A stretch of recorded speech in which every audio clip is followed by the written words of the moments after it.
आज से कुछ ही महीने पहले पीएम मोदी के द्वारा हमारे गुजरात में जो काकरापार न्यूक्लियर पावर प्लांट है वहां पर 2 नए न्यूक्लियर रिएक्टर्स को इनॉग्रेट किया गया था। ये वाली खबर आप देख सकते हैं फरवरी 2024 की है।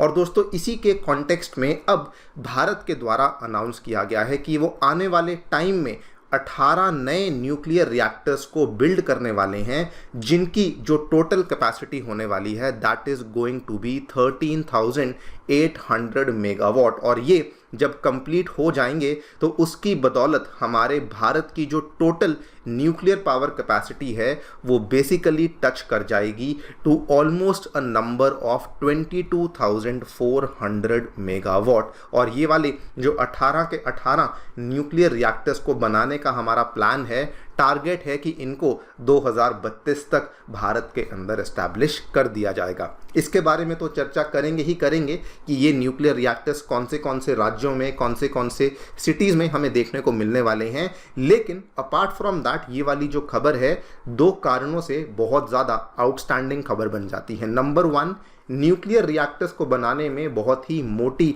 रकम आती है, बहुत ही मोटा खर्चा आता है, एंड उसका भी तोड़ अब इंडिया के द्वारा निकाल लिया गया है because we have now invited private nuclear power investments, जिसमें कि हमने बड़ी बड़ी जो हमारी कॉन्ग्लोमेरेट्स हैं, Reliance Industries, Tata Power, Adani Group, इनको इनवाइट किया गया है सो दैट यहाँ पर जो इन्वेस्टमेंट है उसमें कोई प्रॉब्लम ना आ सके। एंड मोर इम्पॉर्टेंटली कई सारी यहाँ पर वेस्टर्न कंट्रीज़ हैं जैसे कि यूएसए हुआ, इवन यहाँ तक कि ईयू हुआ, जो कि इस चीज़ को लेकर अभी भी डिबेट ही कर रहे हैं कि क्या उनको न्यूक्लियर एनर्जी के ऊपर अपनी डिपेंडेंस या अपनी रिलायंस को बढ़ाना चाहिए या नहीं। और वहीं पर इंडिया ने इस चीज़ को क्लैरिफाई कर दिया है कि हम तो जी आने वाले सालों में न्यूक्लियर एनर्जी के लिए पावर प्लांट्स को एस्टैब्लिश करने वाले हैं और हम लोग इसके लिए जो हमारा प्राइवेट सेक्टर है उसका भी बहुत ही अग्रेसिवली इस्तेमाल करने वाले हैं। बात करेंगे दोस्तों इस पूरी डेवलपमेंट के बारे में, कहाँ कहाँ पे प्लांट्स आने वाले हैं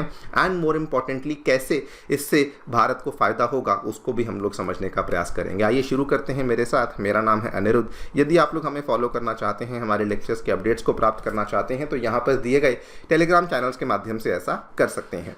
आगे बढ़ने से पहले दोस्तों बताना चाहूँगा कि 8 जून को, आज से कुछ ही दिन बाद, अनअकैडमी आपके लिए कर आ रहा है भारत का बिगेस्ट स्कॉलरशिप टेस्ट, जिसमें अगर आपने एनरोल नहीं किया है एनरोल कीजिए। ये टेस्ट लाइव सुबह 9:30 बजे होगा और अगर आप इसमें एनरोल करते हैं, अच्छे मार्क्स लेकर आते हैं तो अनअकैडमी की तरफ से आपको स्कॉलरशिप्स और कई सारे इनाम जीतने का मौका भी मिल सकता है।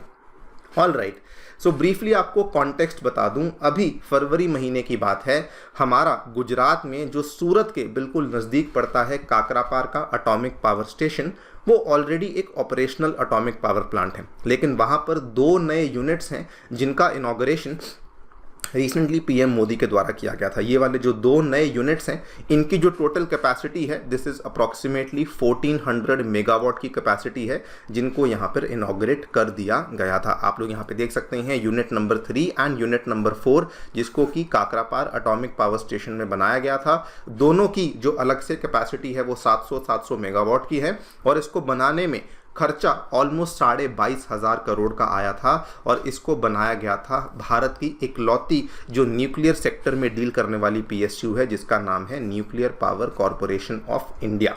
आफ्टर मेकिंग दीज 2 जो यहाँ पे न्यूक्लियर रिएक्टर्स, टोटल अगर हम आज की घड़ी में देखें तो एनपीसीआईएल के द्वारा इंडिया में कुल मिला के 24 न्यूक्लियर रिएक्टर्स को ऑपरेट किया जाता है, जो कि भारत में अलग अलग प्रदेशों में अलग अलग हमें सिटीज़ में देखने को मिल जाते हैं। और इनकी जो टोटल कैपेसिटी है ये केवल 8 गीगावाट की, यानी कि केवल 8,000 मेगावाट की ही देखने को मिल जाती है। लेकिन अब एनपीसीआईएल के द्वारा अनाउंस किया गया है कि हम लोग 2 लाख करोड़ से भी ज़्यादा का खर्चा करते हुए आने वाले वर्षों में भारत में 18 न्यूक्लियर रिएक्टर्स को एस्टैब्लिश करेंगे, जिनकी कैपेसिटी केवल इन्हीं 18 न्यूक्लियर रिएक्टर्स की कैपेसिटी 13,800 मेगावाट की होने वाली है। Directly coming to the point कि ये वाले रिएक्टर्स कहाँ कहाँ पे बनने वाले हैं, तो देखिए इंडिया का वन ऑफ द ओल्डेस्ट जो हमारा न्यूक्लियर पावर प्लांट है कुदनकुलम वाला, तमिलनाडु वाला, वहाँ पर हम लोग रशिया की असिस्टेंस से 4 नए रिएक्टर्स को लेकर आने वाले हैं। तो नंबर जो टोटल 4 हैं वो तो वहाँ पर आ जाएंगे। उसके बाद कोटा के पास में पड़ता है रावत भाटा राजस्थान में, और हरियाणा में पड़ता है गोरखपुर। ये यूपी वाला नहीं बल्कि हरियाणा वाला गोरखपुर है। वहाँ पर दोनों जगह को मिलाकर के 4 वहाँ पर भी प्रेशराइज्ड हैवी वाटर रिएक्टर्स आने वाले हैं, जिनकी क्षमता 700 मेगावाट की होने वाली है।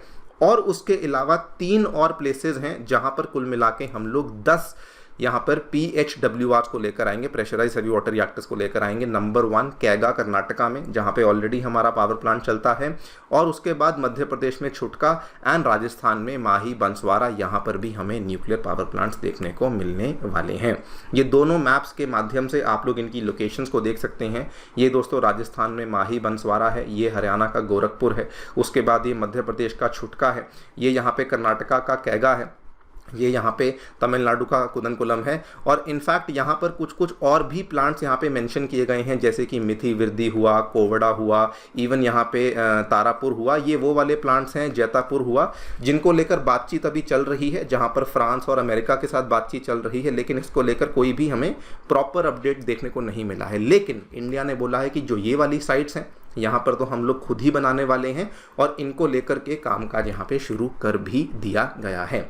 Now the best part in इस एंटायर डेवलपमेंट इज कि देखिए आमतौर पे क्या होता था कि न्यूक्लियर पावर प्लांट्स को बनाने में खर्चा बहुत आता था, और हम लोग पिछले 3-4 वर्षों से सुनते आ रहे थे कि कभी हमने सुना कि भारत 10 नए न्यूक्लियर पावर प्लांट्स को बनाएगा, 1 लाख करोड़ का खर्चा करेगा, लेकिन हर बार अड़चनें आती थी खर्चे को लेकर। और इस बार इंडिया ने उसका भी तोड़ निकाल लिया है, because now we have invited the private players कि आप लोग आइए, आप लोग इसमें इन्वेस्टमेंट करिए। और हमने यहाँ पर इंडिया के जो सबसे बड़े बड़े प्राइवेट प्लेयर्स हैं, अदानी ग्रुप हुआ, रिलायंस ग्रुप हुआ, टाटा ग्रुप हुआ, वेदांता ग्रुप हुआ, इनको इन्वाइट किया है कि आप लोग आइए, और हमें जो 2 लाख करोड़ से भी ज़्यादा की रकम यहाँ पे चाहिए, अप्रॉक्सीमेटली 2.16 लाख करोड़ का खर्चा है जो कि बताया गया है, ये सारा का सारा खर्चा हम लोग आपके माध्यम से ही यहाँ पे निवेश में लाने वाले हैं। एंड दोस्तों इसमें एक और डाउट जो कि आपको आ सकता है कि क्या इसका मतलब हमारा न्यूक्लियर सेक्टर प्राइवेटाइज हो जाएगा? बिल्कुल भी नहीं। हमारा कानून इस चीज़ को बिल्कुल अलाउ नहीं करता कि प्राइवेट कंपनीज जो हैं वो न्यूक्लियर पावर प्लांट्स को आके सेटअप करें या उनको ऑपरेट करें, लेकिन उनका ऑपरेशन तो NPCIL ही करेगा, लेकिन उसको लेकर जो निवेश है केवल वो हम लोग यहाँ पे प्राइवेट कंपनियों से ले रहे हैं, जिसको कि ऑब्वियसली हम लोग विद टाइम वापस भी करने वाले हैं।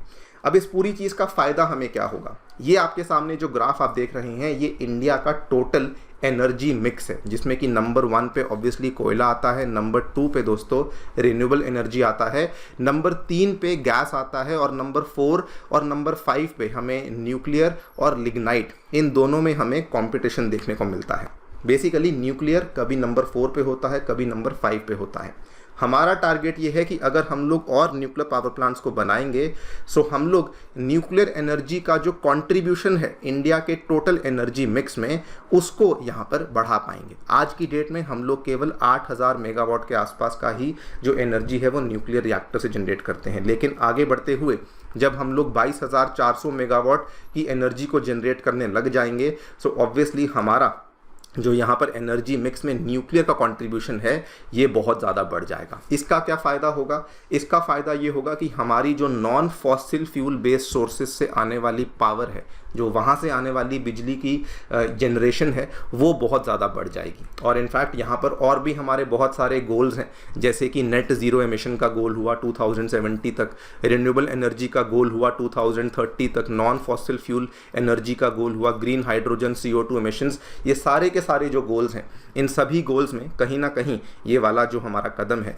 इससे बहुत ज़्यादा हमें फ़ायदा होने वाला है। एंड दोस्तों NPCIL चीफ ने जो स्टेटमेंट दिया था कि अब से लेकर हम लोग 2032 तक हर साल कम से कम एक न्यूक्लियर पावर रिएक्टर को कमीशन करेंगे, वो वाला सपना भी हमारा इससे पूरा होगा, thanks to the private investment and thanks to the जो भी यहाँ पर माइंडसेट में चेंजेस आए हैं, उसकी बदौलत हमें ये सब कुछ देखने को मिलने वाला है। नाउ इस खबर को अगर आप आइसोलेशन में देखेंगे तो आपको शायद थोड़ी सी छोटी लगे, लेकिन अगर आप इस खबर को कंबाइन कर देते हैं विद द फैक्ट कि इंडिया अब ऑफिशियली अपने न्यूक्लियर प्रोग्राम के दूसरे चरण में घुस चुकी है, जिसकी बदौलत हम लोग दोस्तों अब फास्ट ब्रीडर रिएक्टर्स को भी बनाने लग चुके हैं और वहां से भी हम लोग न्यूक्लियर एनर्जी को जनरेट करने लग चुके हैं। एंड ऑल्सो द फैक्ट कि हमारा करीबी दोस्त रशिया हमें नई नई न्यूक्लियर जो टेक्नोलॉजीज हैं वो भी ऑफर कर रहा है। दिस क्लियरली मीन्स कि हम लोग न्यूक्लियर एनर्जी के सेक्टर में बहुत ही तेजी से एडवांस करने वाले हैं। कि दोस्तों आप लोग क्या सोचते हैं, क्या क्या यहाँ पर इससे हमें एडवांटेजेस हो सकती हैं, डेफिनेटली बताएं हमें कमेंट सेक्शन में। जाने से पहले बताना चाहूँगा कि 2023 के एग्जामिनेशन में दोस्तों यूपीएससी के एग्जामिनेशन में अनअकैडमी के लर्नर्स के द्वारा बहुत ही शानदार परफॉर्मेंस करके दिखाया गया है। टॉप 10 में 4 लर्नर्स, पूरी लिस्ट में 315 से भी अधिक लर्नर्स अनअकैडमी के साथ जुड़े हुए थे। आप भी अपनी तैयारी हमारे साथ जुड़ करके शुरू कर सकते हैं। हमारे सेंटर्स नई दिल्ली के करोल बाग में, नई दिल्ली के मुखर्जी नगर में, उत्तर प्रदेश के प्रयागराज में आ चुके हैं, जिन सभी सेंटर्स में हम लोग आपके लिए जीएस कोर्सेज को लेकर आए हैं फॉर 2025 एंड 2026। इन कोर्सेज में जीएस के साथ साथ CSAT, essay writing, current affairs coverage, test series, ये सभी चीज़ें आपको निःशुल्क अवेलेबल करवाई जाती हैं। फिर भी कोई डाउट है आप लोग सेंटर्स को विजिट कर सकते हैं या फिर नीचे दिए गए फ़ोन नंबर्स पर फ़ोन भी कर सकते हैं। Thank you so much for listening. Stay tuned and stay